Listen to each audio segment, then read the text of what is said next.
Hello everyone, मैं आपका फिर से एक बार अपने चैनल अविनाश कॉन्सेप्ट क्लासेज में आपका स्वागत करता हूं। ठीक है, जैसा कि हम लोग का टॉपिक चल रहा था अलंकार। ठीक है, अलंकार के बारे में आपको जानकारी दी गई थी। हालांकि आपने हम लोग का टॉपिक था अर्थालंकार। तो अर्थालंकार में आपको बताया जा चुका है पिछले वीडियो में कि उपमा अलंकार, रूपक अलंकार, उत्प्रेक्षा अलंकार क्या होता है, और हाँ, ये तीनों चीज़ आपको बताई जा चुकी है। अब अतिशयोक्ति अलंकार और अंत्योक्ति अलंकार ये होता क्या है, अब इसके बारे में जानिए। अतिशयोक्ति अलंकार होता क्या है? अतिशयोक्ति अलंकार, अतिशयोक्ति का मतलब होता है कि अतिशयोक्ति का शाब्दिक अर्थ जानिए। अतिशयोक्ति का मतलब होता है कि बातों को बढ़ा चढ़ाकर बोलना, अपनी बातों को बढ़ा चढ़ाकर बोलना, अपने विचारों को बढ़ा चढ़ाकर बोलना। यानी जब कोई व्यक्ति किसी बात को, जैसे सुने हैं ना, ये बात का बतंगड़ बना देना, तो ये वही चीज़ है अतिशयोक्ति।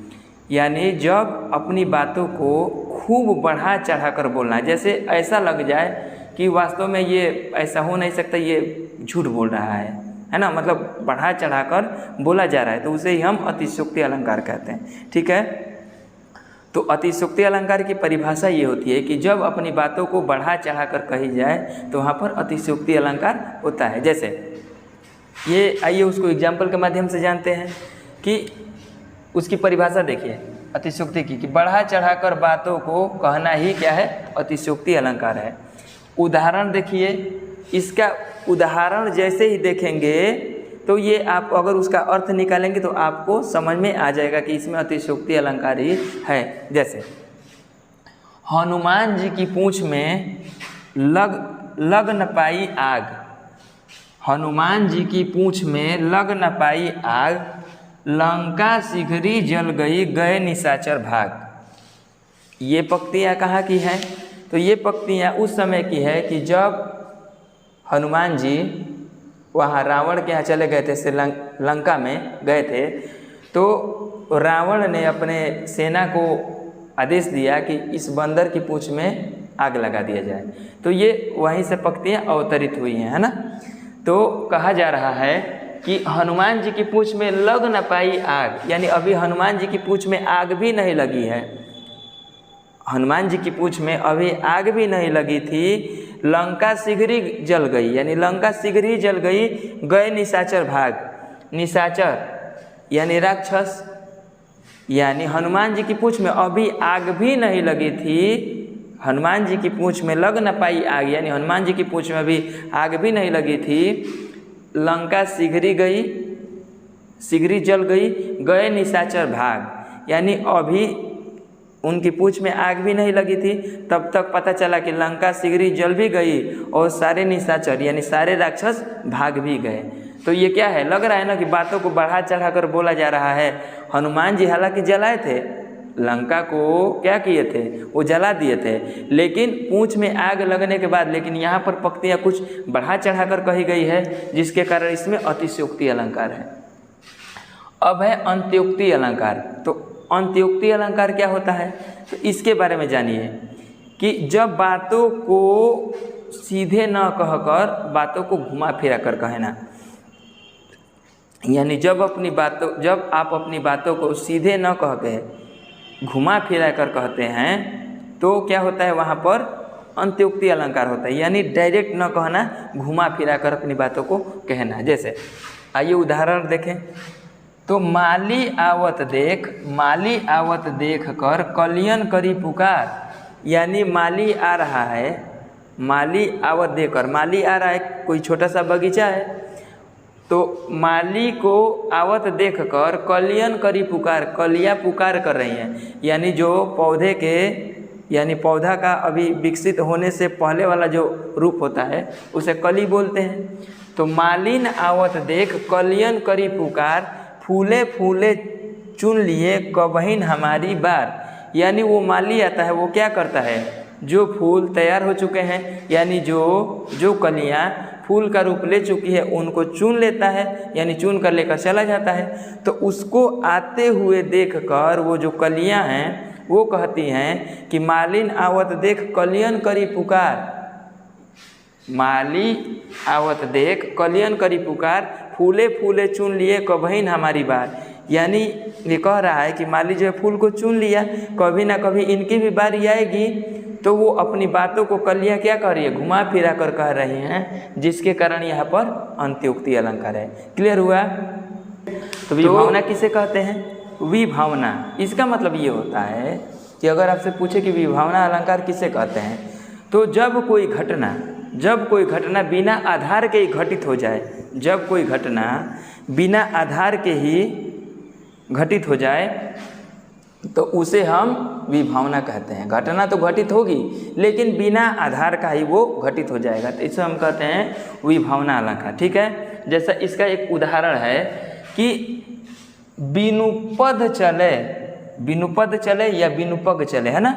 बिनुपद चले सुने बिन काना, यानी बिनुपद चले सुने बिन काना, यानी कोई व्यक्ति बिना पद या पग, इसका मतलब पैर होता है, कि बिनुपद चले यानी बिना पैर के ही कोई व्यक्ति क्या कर ले रहा है, चल ले रहा है।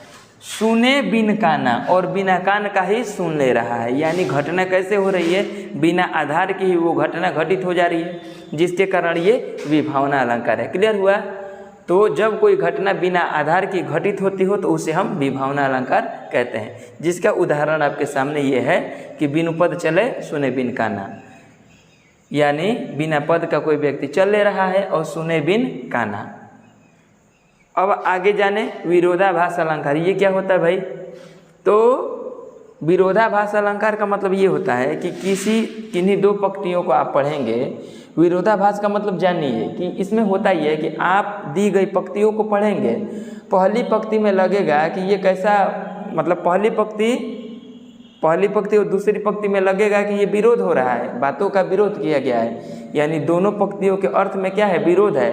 लेकिन वास्तव में जब आप उसका अर्थ निकालेंगे, जब उसके अर्थ को आप निकालेंगे और उसका ध्यान करेंगे, तो लगेगा कि वास्तव में इन दोनों लाइनों में कोई विरोध नहीं है, ये बिल्कुल सत्य है, यानी इसमें विरोध का कोई भावना नहीं है। जैसे आइए एक उदाहरण द्वारा इसको स्पष्ट करते हैं।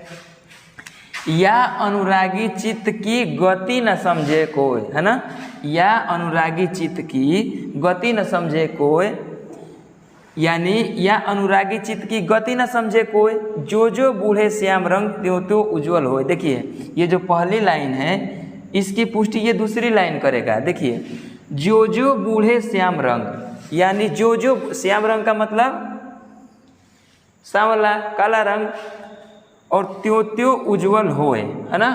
यानी कह रहा है कि जो जो बूढ़े श्याम रंग, यानी जैसे ही आप काले रंग में डूबते हैं, यानी काले रंग में आप डूबते हैं तो आप उज्जवल हो जाएंगे।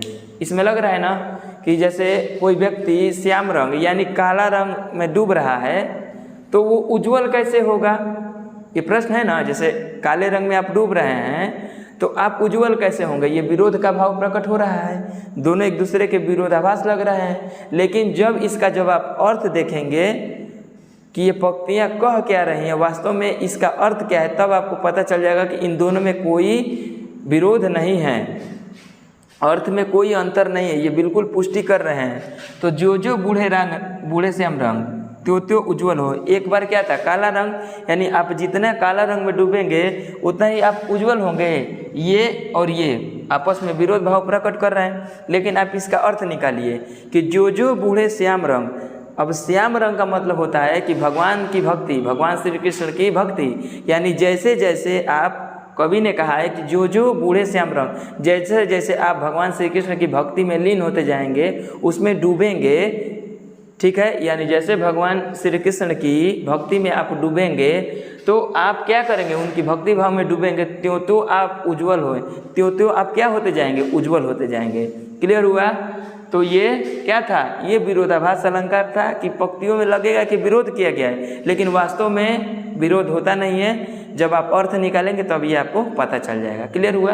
तो ये था विभावना अलंकार और विरोधाभास अलंकार। ठीक है, अगले वीडियो में हम जानेंगे अर्थालंकार के अन्य भेदों के बारे में। ठीक है, तो आज के लिए इतना ही। जय हिंदुस्तान, जय भारत।